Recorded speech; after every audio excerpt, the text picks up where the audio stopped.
three children witnessed a landslide with their own eyes. A thick, sturdy tree was washed down and lay across the railway tracks. But in just a few minutes the train would be coming. So they took off their bright red dresses and ran to the front, hoping to stop the tragedy. But the firemen on the train kept shoveling coal into the furnace, and no one noticed the danger ahead. As the train drew closer and closer, they held up the red dresses by the tracks, trying to get the train to stop. But after waiting for a long time, the train showed no sign of slowing. So the girl stepped onto the tracks and desperately tried to catch the driver's attention. Finally, the driver saw them and immediately pulled the brake.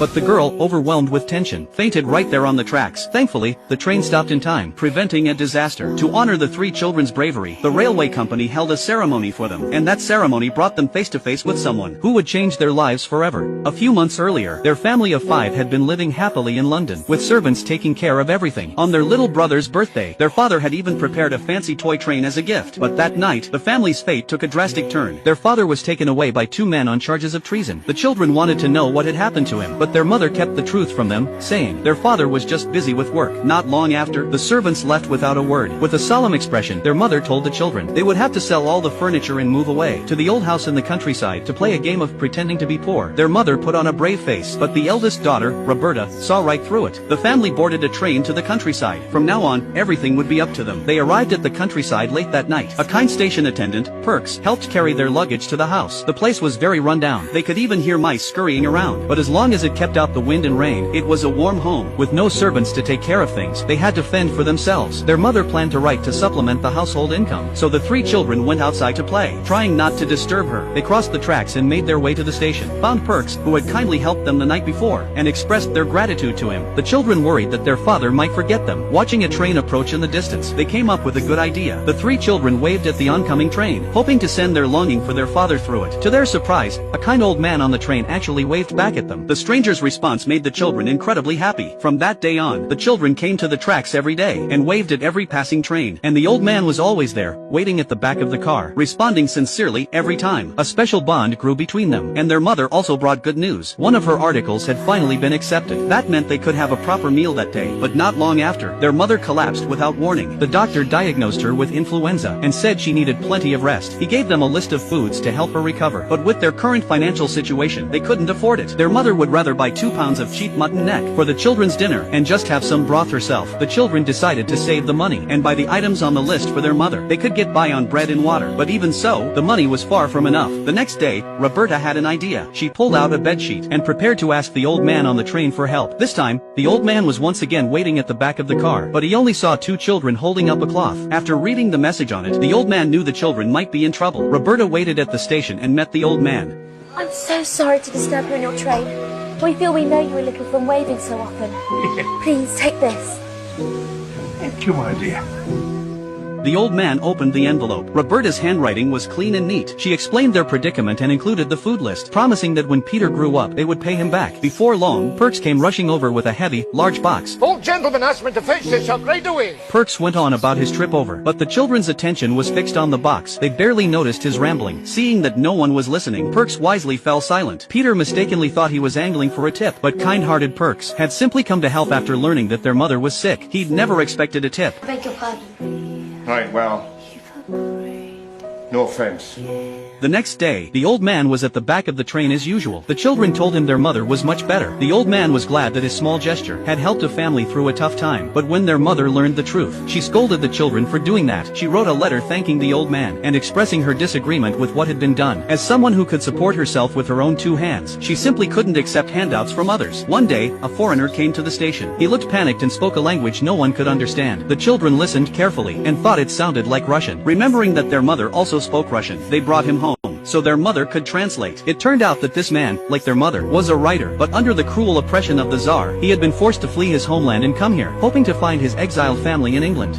That day, the 3 siblings went out and happened upon the landslide. They risked their lives to stop the train. After the award ceremony, they finally met the old gentleman properly. He was a director of the railway company. Roberta hoped he could help them find out about the writer's exiled family in England. Before long, the old gentleman brought good news. Everyone was eager to tell the writer immediately, leaving Perks standing there alone.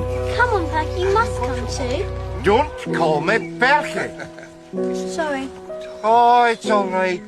you want to know? Upon learning news of his family, the writer's eyes filled with grateful tears. Then, he bid them a heartfelt goodbye. Their mother had no way to repay the old gentleman's kindness, but he just waved his hand with a smile, telling her not to give it another thought, because kindness is contagious. Life in the countryside continued on, seemingly peaceful. That day, Roberta came home as usual, only to find the front door tightly shut. Puzzled, she stepped inside and discovered it was a birthday surprise her family had prepared for her. They all gathered around to wish her well. Her sister's gift was a pencil she'd saved up her allowance for over a long time. Peter filled his favorite toy train with candy and gave it to Roberta. The train engine was broken, but Roberta knew it was the most precious gift her brother could give. She decided to get it fixed and give it back to him. She went to the train and asked the fireman for help. Though the workers didn't know how to repair toy trains, they were more than willing to try their best for the person who had once saved their entire train. And so, the workers fixed the engine. When Peter saw the repaired toy train, he gasped in amazement. It felt like another birthday to him. Then Phyllis casually asked when Perks's birthday was. He said it was on the 15th of that month, but with life so busy and chaotic, he hadn't celebrated it in years. The speaker didn't mean much by it, but the listeners took it to heart. The three children remembered. A few days later, their mother sold another manuscript, so the family could finally afford a decent meal. But Roberta wanted to wait until the 15th. She wanted to share that meal with Perks, who was always helping them. Their mother readily agreed. But a home-cooked meal as a birthday gift, that still felt a little thin. Peter remembered that Perks was kind to everyone in the village. Surely people would want to give him gifts. And so, on the 15th, they collected a cartload of gifts. Half a pound of tea from one lady, a scarf from the grocer, and a brand new shovel from the blacksmith. These carried everyone's heartfelt gratitude and best wishes for Perks. But when Perks saw the cart, he was furious. He didn't want anyone's charity. Peter explained that the gifts were from many people in the village, but that only made Perks feel more embarrassed. He thought they had gone around telling everyone that his family was poor. Then, furious, he told them to take all the gifts back, and if they agreed to that, he would rather never have known them at all. Only then did Roberta finally say, "Even if you no longer wish to be friends with us, in our hearts, you will always be a dear friend. And we can't very well return these gifts now, because along with each gift, we've also delivered everyone's blessings for you." Then Roberta read aloud, one by one, the villagers' gifts and their words of thanks to Perks. A lady sent a pram. It had originally been for her own daughter, but sadly the child hadn't survived. It just so happened that Perks's newborn daughter could use it. Next was Mr. James, who had made a shovel for him with his own hands. You tell Mr. Perks it's a pleasure to make something for a man who's so much respected.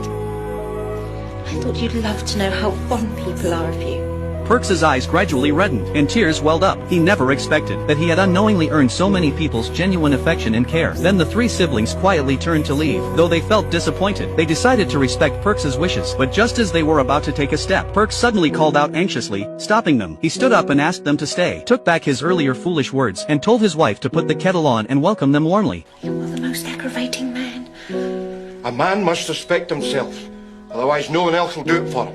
The next day, Perks dropped off a stack of newspapers for Roberta on his way, then left. Roberta was shocked to see her father's face in the paper. He had been sentenced to 5 years for espionage. She folded the newspaper and demanded to know from her mother what had really happened to her father. Faced with her emotional daughter, their mother finally explained. Someone had been jealous of their father's integrity, felt he was standing in their way, and had framed him. Roberta was furious. She wrote a letter to the old gentleman, asking for his help, believing that with his connections, he could surely find something out. Sure enough, before long, the old gentleman's reply arrived. The letter said things were already looking promising. He invited Roberta to meet at the station. When they met, the old gentleman said she hadn't really needed to write, because he had already read the news about her father, and had been looking into it for some time. He firmly believed that in such a good-hearted family, the father could never have committed treason. The reason he'd called Roberta there was simply to tell her that there was hope for an appeal, but it wasn't time to tell her mother yet. Sometime later, the morning sun was especially warm. The three siblings suddenly realized they hadn't been to the railway tracks in a while to greet everyone, so they rushed over eagerly. Luckily, they arrived just in time for the familiar train, but unlike before, this time everyone in every carriage leaned out and waved at them warmly. The old gentleman waved especially hard, putting in extra effort. The three were bewildered. They had no idea what was going on, but Roberta had a feeling. Her little brother and sister decided to go home and tell their mother about the day's fun, while Roberta walked slowly toward the station, filled with anticipation. Along the way, everyone she passed smiled kindly at her and greeted her warmly. Even a woman who had never once smiled at her before was beaming. Roberta reached the platform. The station master inexplicably told her the train would arrive at 11:54 on the dot, and Perks, too, offered his congratulations. But no one would tell her what was happening until the train she had once saved rolled in and slowly came to a stop. A figure she knew all too well appeared in the doorway, tall and familiar. It was none other than her father, whom she had missed so dearly. Oh, my daddy!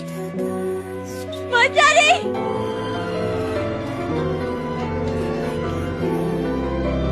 Yes, Then father and daughter walked hand in hand, their steps firm yet eager, toward home. Roberta ran ahead to tell the family, while her father stood still, trying to steady the overwhelming surge of emotion inside him. No words were needed at that moment. Everything was understood without saying a thing.